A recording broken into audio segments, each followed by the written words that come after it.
அல்லேலூயா அல்லேலூயா அல்லேலூயா அல்லேலூயா அல்லேலூயா அல்லேலூயா அல்லேலூயா அல்லேலூயா அல்லேலூயா.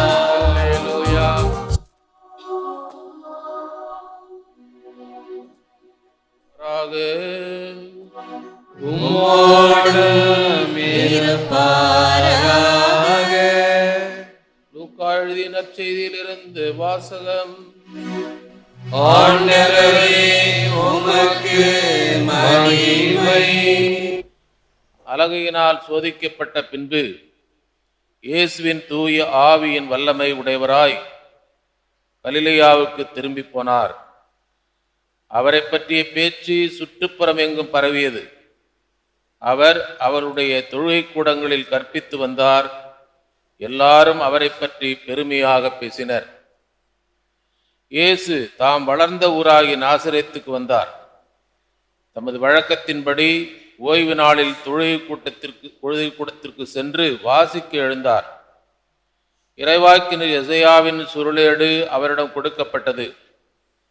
அவர் அதை பிரித்த போது கண்ட பகுதியில் இவ்வாறு எழுதியிருந்தது: ஆண்டவருடைய ஆவி என் மேல் உள்ளது, ஏனெனில் அவர் எனக்கு அருள் பொழிவு செய்துள்ளார். ஏழைகளுக்கு நற்செய்தி அறிவிக்கவும், சிறைப்பட்டோர் விடுதலை அடைவர், பார்வையற்றோர் பார்வை பெறுவர் என முழக்கமிடவும், ஒடுக்கப்பட்டோரை விடுதலை செய்து அனுப்பவும், ஆண்டவர் அருள் தரும் ஆண்டினை முழக்கமிட்டு அறிவிக்கவும் அவரை என்னை அனுப்பியுள்ளார். பின்னர் அந்த ஏட்டை சுருட்டி ஏவலிடம் கொடுத்துவிட்டு அமர்ந்தார். தொழுகை கூடத்தில் இருந்தவர்களின் கண்கள் அனைத்தும் அவரையே உற்று நோக்கி இருந்தன. அப்பொழுது அவர் அவர்களை நோக்கி, நீங்கள் கேட்ட இந்த மறைநூல் வாக்கு இன்று நிறைவேறிற்று என்றார். இது கிறிஸ்து வழங்கும் நற்செய்தி. கிறிஸ்துவே உமக்கு புகழ். Jesus with the power of the Spirit in him. ஆண்டவரின் ஆவி என் மேல் உள்ளது, ஏனெனில் அவர் எனக்கு அருள் பொழிவு செய்துள்ளார். இயேசுவில் அன்பார்ந்த சகோதர சகோதரிகளே, அன்பார்ந்த பிள்ளைகளே, அன்பார்ந்த தொலைக்காட்சி விசுவாசிகளே, எலெக்ஷன் மேனிஃபெஸ்டோ, தேர்தல் வாக்குறுதிகள். எங்களை நீங்கள் தேர்ந்தெடுத்தால் நாங்கள் அது செய்வோம், இது செய்வோம், மணலை கயிறாக திரிப்போம், வானத்தை வில்லாக வளைப்போம், இப்படி எல்லாம் சொல்லுவாங்க. பெங்களூர்ல அப்படி ஒரு கூட்டம் போட்டார் ஒரு அரசியல்வாதி. எங்களை நீங்கள் தேர்ந்தெடுத்தீர்கள் என்றால் பெங்களூரிலே பீச் கொண்டாடுவோம். பீச் கடற்கரை ஓரத்தில் தானே இருக்கும். அவர் பெங்களூருக்கு எப்படி பீச் கொண்டாடுவார்? அவரும் ஓதுறாரு, கேட்டுக்கிட்டு மக்கள் தலையாட்டிட்டு இருக்கிறாங்க. அவன் பாட்டு கயிறு திரிச்சுக்கிட்டு இருக்கிறான், நம்ம பாட்டு தலை ஆட்டிக்கிட்டே இருக்கிறோம். எதை சொல்கிறோமோ அதை செய்ய வேண்டும், எதை செய்கிறோமோ அதை சொல்ல வேண்டும். ஆண்டவர் இயேசு அதைத்தான் சொல்லுகிறார். ஏசாயா தீர்க்கதரிசி சொன்னதை அவர் எடுத்து படித்து, இன்று நீங்கள் இதை எண்ணிலே நிறைவேறுவதை பார்க்கிறீர்கள். இயேசுனுடைய வாழ்க்கை முழுவதும் பழைய ஏற்பாட்டில் சொல்லப்பட்டவை கிறிஸ்துவில் நிறைவேறுகிறது. இதைத்தான் மத்தேயு நற்செய்தியில அடிக்கடி சொல்லுவார். மத்தேயு நற்செய்தி யூதர்களுக்கு எழுதப்பட்டது. யூதர்கள் இயேசுவை ஏற்றுக்கொள்ள தயங்கினார்கள். இந்த இயேசுதான் எதிர்பார்க்கப்பட்ட மெசியா, இவரை பற்றித்தான் பழைய வேதாகமங்களில் இப்படி சொல்லப்பட்டது என்று ஒவ்வொரு முறையும் அவர் சுட்டி காட்டுவார். கொலைக்களத்திற்கு இழுத்து செல்லப்படும் செம்மறியாட்டை போல ஒரு எலும்பும் முறிவுபடாமல் இவ்வாறு நிறைவேற வேண்டியிருந்தது என்று ஒவ்வொரு முறையும் சொல்லுவார். ஆனாலும் அவர்கள் ஏற்றப்பாடில்லை. அது வணங்கா கழுத்தினர், அது வேறு கதை. ஆனால் இன்று ஆண்டவர் இயேசு கிறிஸ்து மக்கள் முன்னால் இதோ ஏசாயா தீர்க்கதரிசி கூறியது அனைத்தையும் உங்களுக்கு நான் செய்து காட்டுகிறேன். ஆண்டவர் அருள் தரும் ஆண்டினை உறக்கம் முழக்கமிட்டு சொல்ல. ஆண்டவருடைய அருள் தரும் ஆண்டுனா என்ன?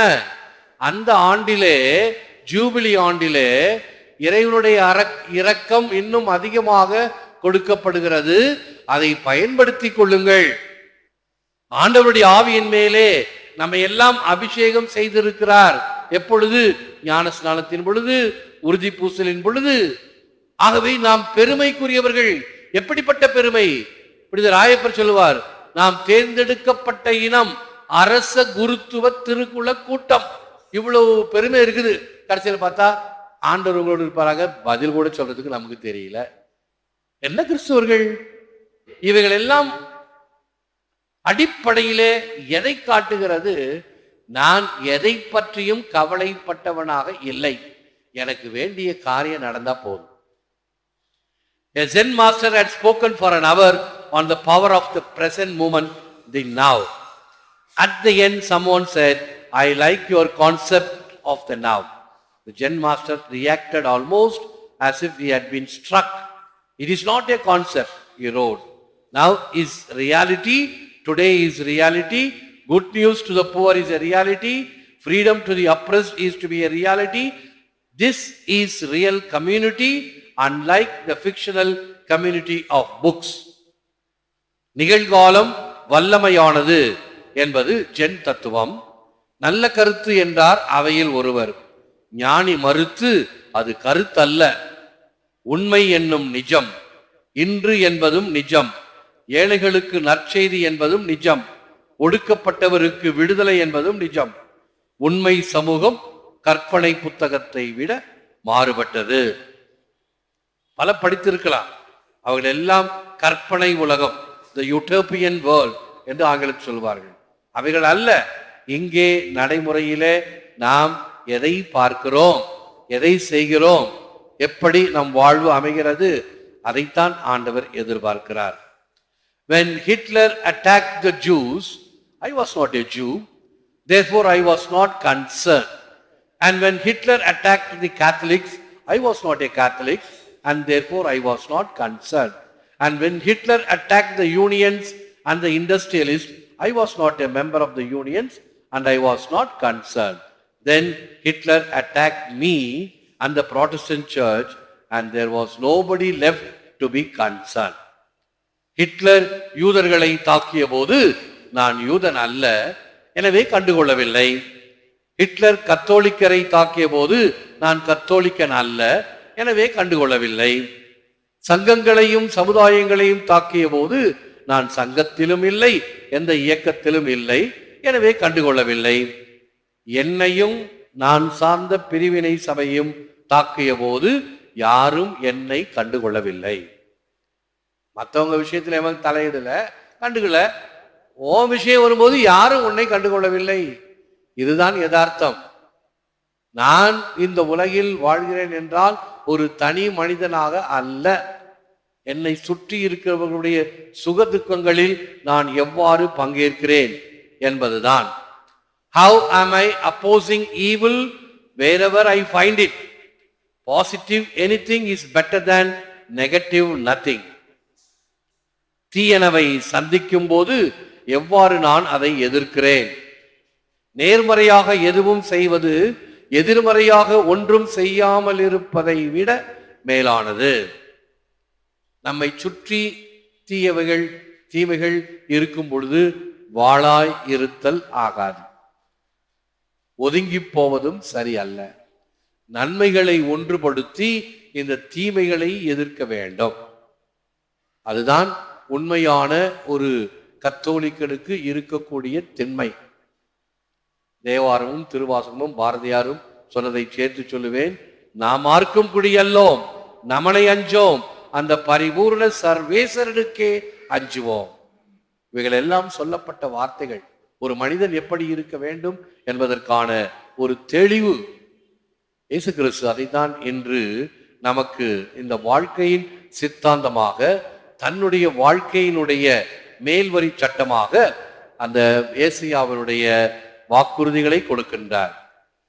யார் யாருக்கெல்லாம் நாம் உதவி செய்கிறோமோ, இரக்கம் காட்டுகிறோமோ, அதுவே இரக்கத்தை நமக்கு பெற்றுத்தரும். ஜெபம். எல்லாம் வல்லவரே, நல்லவரே, உம்மை போற்றுகிறோம், புகழுகிறோம், நன்றி கூறுகின்றோம். உண்மைக்காகவும் நீதிக்காகவும் வாழுகின்ற தைரியத்தை தருகின்றேன். உமக்கே நன்றி, துதி, புகழ். ஏற்று வரமருளும் இறைவா, காக்கும் கரங்களினால். ஆமென். மறந்தாலும் மறவாத தாய்மரியே உந்தன் மலர் பாதம் பணிவேனம்மா. மறந்தாலும் மறவாத தாய்மரியே உந்தன் மலர் பாதம் பணிவேனம்மா.